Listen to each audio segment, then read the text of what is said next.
Hello, ladies and gentlemen, and welcome to the Coworking Values podcast, the podcast of the European Coworking Assembly. And my dear friend Željko is on the line from Sabotica. How did I do? Hello, Bernie, and hello to everybody, and a very Merry Christmas soon to be to everyone. And all that. Do we have a sponsor still? Should we mention them? Yeah, of course. Let's switch to Cobot. This episode is brought to you by Cobot, a leading management software for co-working spaces, offices, hubs, and flexible workspaces around the world. You know, one of the best things about Cobot is that it's produced by people who used to manage a co-working space and know the ins and outs of the main problems and issues that are bugging co-working managers. So if you want more time for your co-workers and community, check out Cobot at cobot.me and take your co-working management to the next level. And that was the message from Cobot, our lovely sponsor. And wait a minute, what did you say when I said Merry Christmas and all that? And all that. Are you not in the Christmas spirit? I'm in the Feliz Navidad spirit, Jose. I see that seamless thing there.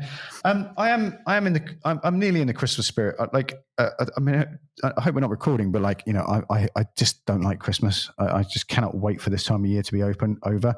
And it's only the arrival of Lego for my son that really, gets me engaged in the process. And this year we're locked down in London, and usually we go to Poland or Spain or Argentina to visit friends and family. And now I'm in London in lockdown. So there are worse places to be in the world, but that's why I'm a bit deflated, Uncle Željko. Okay. So let's get you in the Christmas spirit. Who do we have on today's episode? We have Jose Antonio Morales from Slovenia. Didn't see that coming. So Jose, what are you known for, and what would you like to be known for, sir? Hi, I actually not known for anything, basically. Yet. But you always say, you need to say yet. Yet. Yeah. Mm-hmm. So. But actually, I've been working for around 8 years in social entrepreneurship. And one of the projects I got that was actually a dream was to have a co-working space. It has been completely different than what I expected. But I'm extremely satisfied and happy with what we came up. You don't just have to say that because you're on the Coworking Values podcast, Jose. You can talk about the struggles and how it's going. How did you end up opening a co-working space? Because there's a lot of people who accidentally end up opening a co-working space rather than sit down and strategize and plan it. Oh yeah. So this was not really something I've been planning for very long, but I got very much inspired when I went for first time to the Impact Hub in Vienna. And I thought, why not to have something similar in Slovenia? Now, the difference is that I live in Murska Sobota, that is a small town. It's the capital city of a rural area in Slovenia. Uh-huh. Okay, it's close to the border with Croatia, with Hungary, and with Austria. And everybody said to me, well, that's a crazy dream you have because there's not enough population and you're not going to have customers. And actually, I got lucky because a Slovenian bank gave me the opportunity of using one of their spaces as a free rent. And I said, okay, this is the sign. And so I accepted the space, and I invested a bit of money in furniture and fixing some walls and things, and started. Yep. And how is it going? So not many people, kind of decide to go for a co-working space with everything that happened this year. So where are you currently at? So are you open? Yeah. Are you planning to open?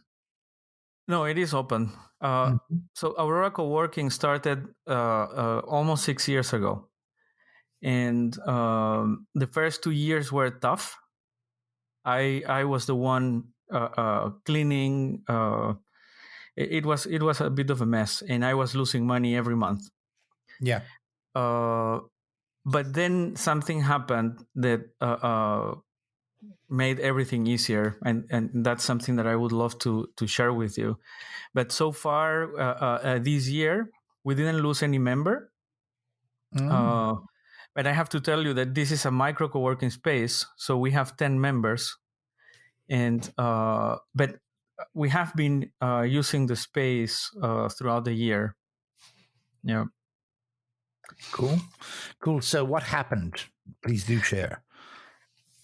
So the first thing was that all my assumptions were wrong. So I thought that entrepreneurship was something that people understand. Second, I thought that me being a foreigner would not be an issue. I even thought that might be an advantage. And I thought that having a fixed fee for all members to participate in the co-working was a good idea. But so I was completely wrong. On all points. All points. Okay.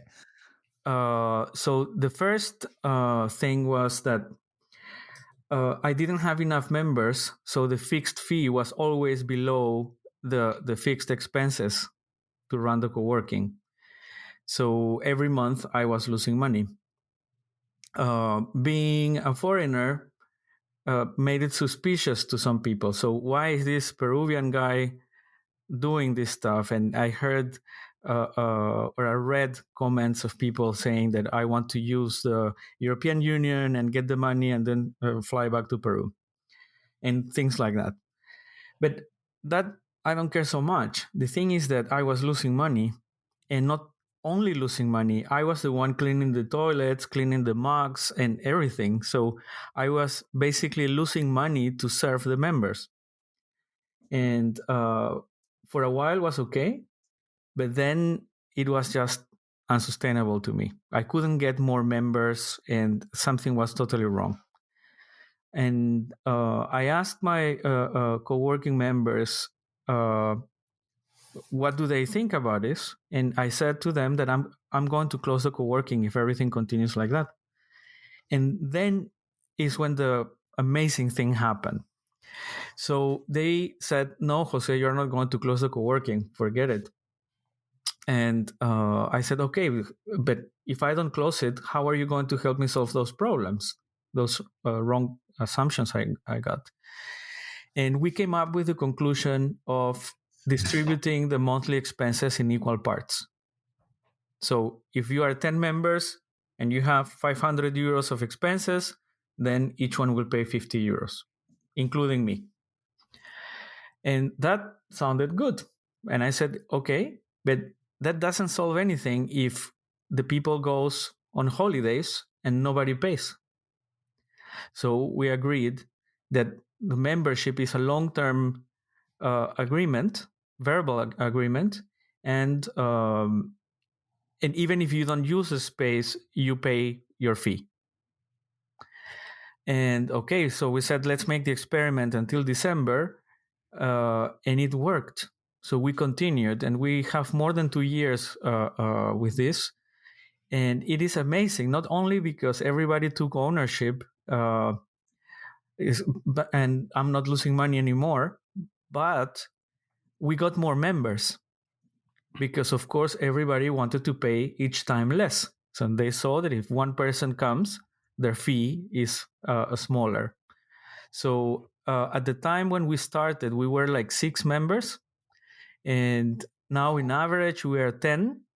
And the maximum we got was 14. So there were some months where the fees were 25 euros per member. So I think that's an amazing achievement. That is a great story. So it says it's been going like that for 2 years? A bit more than 2 years. And so far, no problem. And we have been extremely resistant. So the to threats like now the COVID situation, every member has a key and they have initiative. So they open the Trello board and they agree on how to use the space. So one person or one member per at the same time. For example, that was their decision, and they coordinated everything. And what are we? Because one of the reasons we got, I'm trying to find a way to like post it in, and it hasn't come yet. One of the reasons we're podcasting today is because you're going to run the Co-working Assembly's first Friday call, which is a call on the first Friday of every month. The wider community get together and people share about projects, the co-working symposium, the co-working library, the inclusion, equality and diversity project, co-working, co-living. Southeast Asia, Southeastern Europe, all these events and projects that happen along. And rural co-working has been a long-running conversation within our community, particularly led by our friends in the German Co-working Federation. And we're going to, I think chip in, we like the events and the COVID of 2020 have made this out of town, suburban, rural co-working even more of a conversation. So it's very, very alive here in London in particular. So what would you like people to talk about when they come to the first Friday call? What information would you like to share, and all that type of thing? Yeah. So everything starts changing this year, right? And actually, I was thinking, this model of co-working is fine, and it could be implemented everywhere. And my co-working members were telling me, Jose, everything is fine here, but it is not okay that you are not getting a salary out of the co-working space. And they challenged me. So I started thinking what else to do. And I got into one program, an accelerator program called Co-op Works. And I learned about platform cooperatives. And I love the topic because it's kind of the mix of social entrepreneurship, cooperatives, and entrepreneurship and technology. So I was an IT person before, so that was like the confluence of all my interests. And I started working on the idea of building a network of micro co-working spaces, rural co-working spaces in Slovenia. And if this works, start expanding or connecting with other networks around the world. So yeah, basically that's the idea. And what would you like people to join in with on the first Friday call?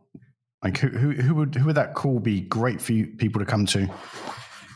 I think that anyone that has interest in community building, that would be one target group. The other ones are anyone that is looking for expanding the impact of their existing co-working spaces, especially the ones that have small co-working spaces. Because I really think they can start using this methodology that we have here in Aurora Co-working. And the connection. So anyone that is looking for real, authentic connection for collaboration and cooperation. And when,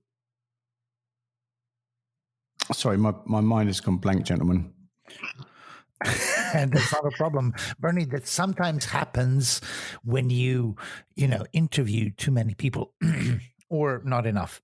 So Jose, so basically when you discovered this, and correct me, so when did you how long did it take you to move from the first model to the second model and so on? It was like 2 years and a half. 2 years and a half, and so only this year did you started implementing all everything that you just told us to make the kind of community successful.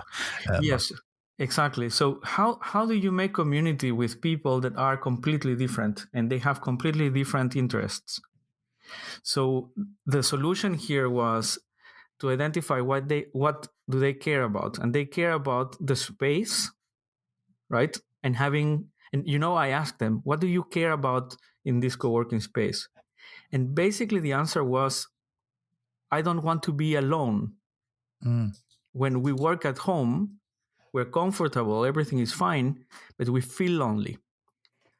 When we go to the co-working space, we have the opportunity of connecting with others or talking with someone that understands how entrepreneurship and freelancing Yeah. is, right? But tell us more about, so because this is a rural co-working space in a very small community, so who did you find within the community? So did you find actually digital freelancers, or are the users like locals for local entrepreneur companies that don't deal in digital?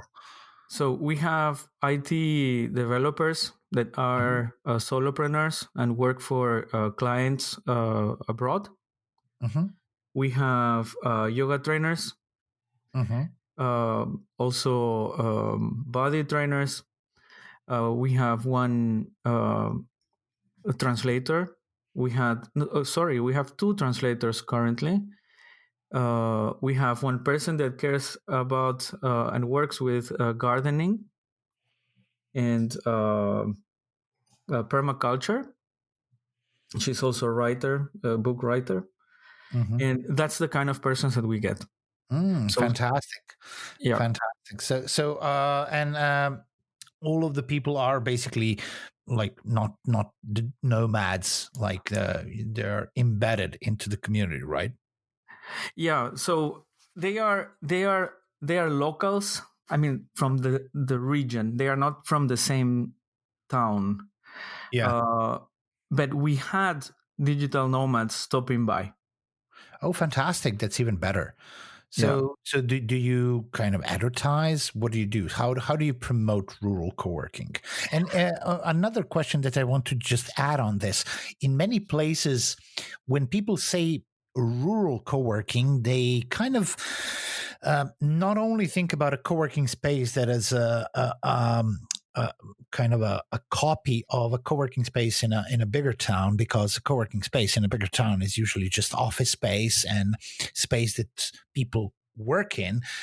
When people refer to a rural co-working space, at least that was my experience in talking to people, they kind of want to deliver that rural part to their users, and especially nomads if you're targeting them, and kind of allow them to still be able to work but experience that detachment from the I don't know, the speedness of the city, the traffic, the everything else, and kind of immerse them in nature, maybe, or something like that. So, Yeah. what are you focusing on?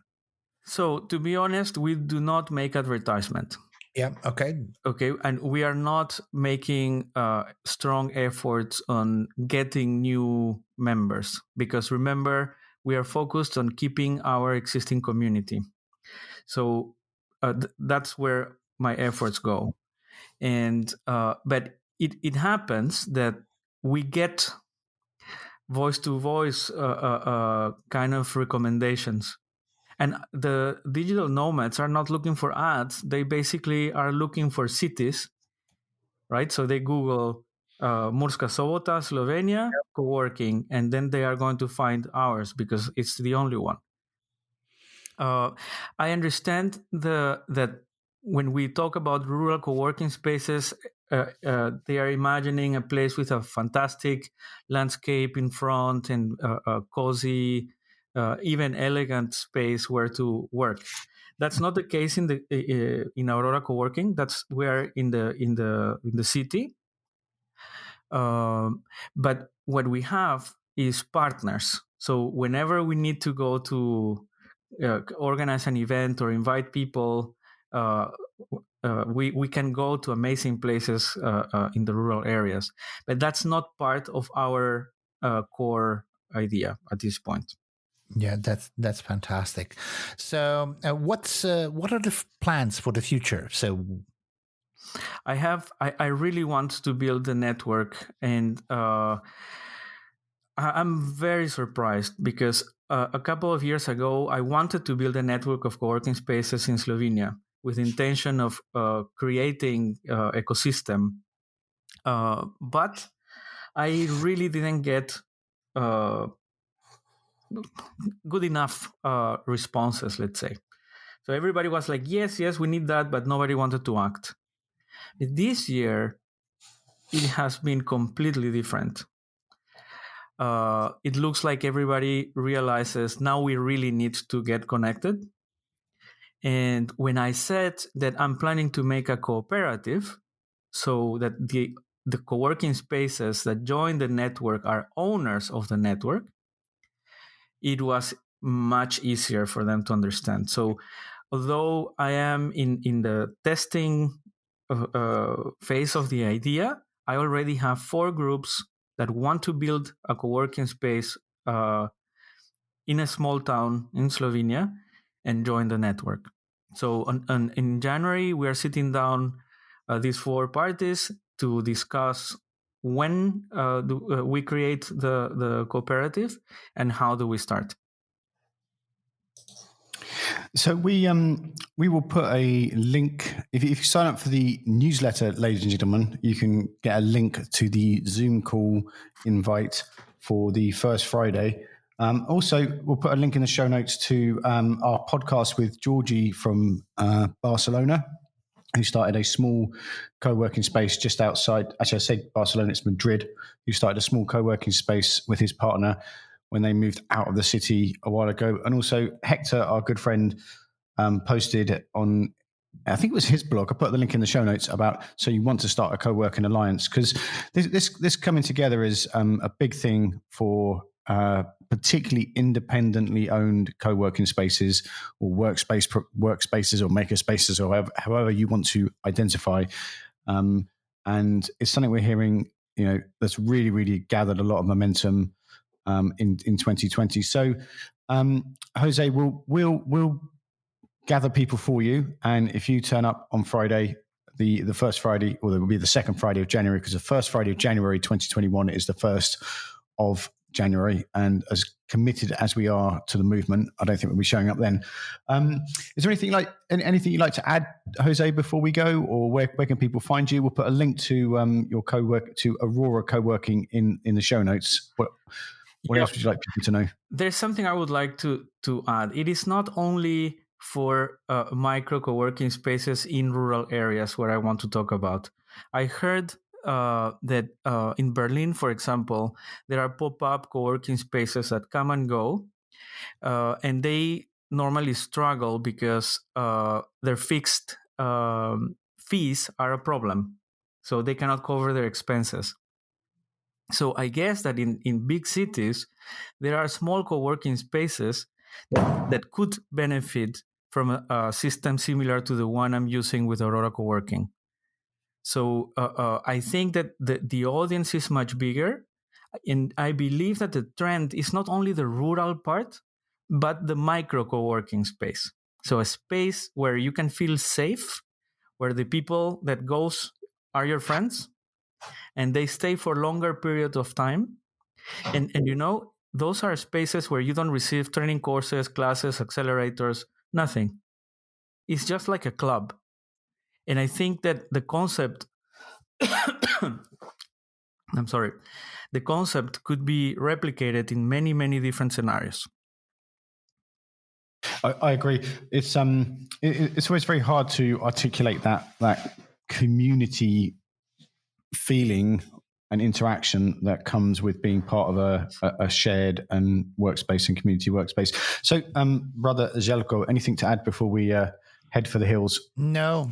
Basically, I love the model that Jose found, and I do believe that it's kind of the essence of co-working, that people need to be a little bit invested in the space if you want to build a community.